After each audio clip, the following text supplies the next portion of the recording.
It's like very often to feel comforted, to feel grounded and protected and bolstered, we would be naturally drawn to the sweetness, the sweet taste, the sweetness in relationships, the sweetness of embrace, the sweetness of feeling that someone is there to enfold us into their lives and have our back.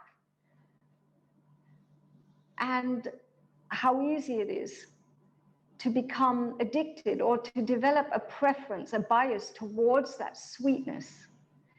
And through that addiction to the sweetness, we lose the capacity, we lose even the appetite or the desire for any of the other flavors, the other essences of what composes a balanced life experience, which would be a little salty, a little sour, some bitterness, some spiciness, some astringency. So this is why the cleansing has to happen first. It would be like cleaning the palate so that we can have that digestive metabolic capacity to not only to break down life's experience, but to open ourselves up to the full spectrum of what life has to offer us. So before going straight into the sweetness in order to insulate and protect us, in order to support the embodiment practice, we first have to give up.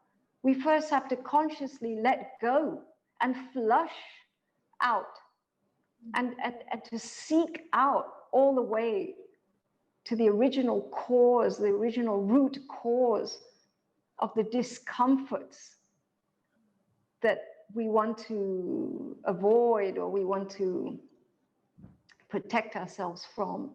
So again, we're talking about insulation, we're talking about preparation, and we're talking about a two-step, which is actually a simultaneous two aspects of one whole process that necessitates cleansing or purification, detoxification at the same time, and definitely preceding the insulation, the development of resilience, of protection, of bolstering, and ultimately embodiment. It's so rich what becomes clearer about the unhappiness and the imbalances of, let's say, capitalistic, westernized cultures.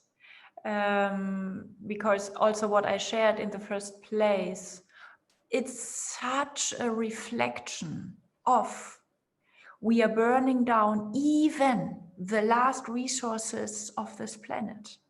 Like we have no more protection. We cannot run from the consequences that this will have for our very own lifetime. And still we keep doing that in a kind of addiction or subconscious helplessness, like inability to change direction. And then also, like what is systematically produced is an addiction to sugar. In this culture, this kind of food industry, it educates us to be addicted to sweetness. But I think addiction somehow reflects what we need the most, but where we have the least an idea how we can get that in a truly nourishing way. And that, therefore, it draws us even farther and farther away from the nourishing component that should be there in the end. So it's the loss of earth and the loss of nourishment and the loss of feeling held and the loss of embodied sweetness in the very first place, let's say at the root chakra of this culture's matrix or trauma. It's the separation from earth or nature that shows up in us, connecting ecstasy or spiritual progress with disembodying even more, burning out our nervous system even more, and burning resources on earth even more. And especially, let's say, especially the best of us, let's say the vegan yogis, fly around the world, burn down rainforests in order to have their soy product. So there is no innocence possible in this kind of structural confusion. And it thrills me how those insulating and nourishing wisdom and tool sets of, for example, Ayurveda and yoga, how they would fill up the root chakra of also this culture really from the bottom. And I do think the main thing is not maybe even the ego of our culture of we figured out on our own, and also not that it would be that unknown how Ayurveda would approach. But I think the horror of being emptied in the first place is something that we completely feel unprepared for, because the belief system of, Uma, if you empty me out, I'm empty and I'm a walking disappointment, and you will make me starve because I do not deserve anything better. That is the trauma. The trauma is, if we do not push you with artificial sugar and artificial ecstasy techniques into some kind of peak or sugar high, you are empty, you are too weak. And then Tantra and Yoga and Ayurveda come first. Oh no, you are not too weak, you are too much. Just saying, you are a walking energy bomb. Just saying, you are brimming with your natural capacity.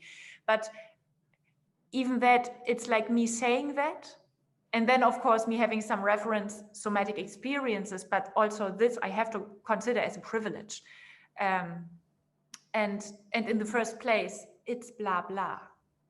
And the body, the nervous system, the whole belief system being embodied, like withdraws from that, because it's like, if you empty me out, if you take off my makeup, I'm nothing, and you will be horrified, and it's not worth it because I'm not worth it.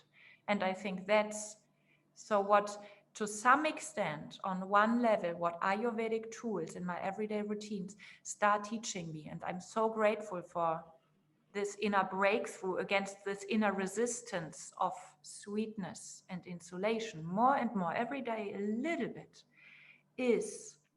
this is the somatic translation and root of self-love. And I can start with the body. And if I do that, I somehow undermine this horror of being emptied out, because my somatic, my cellular knowledge underneath is already, there is something that will carry you. Yes, the outer world, but more so me, myself. And yeah, it's difficult how to inject enough basic trust into our inner richness.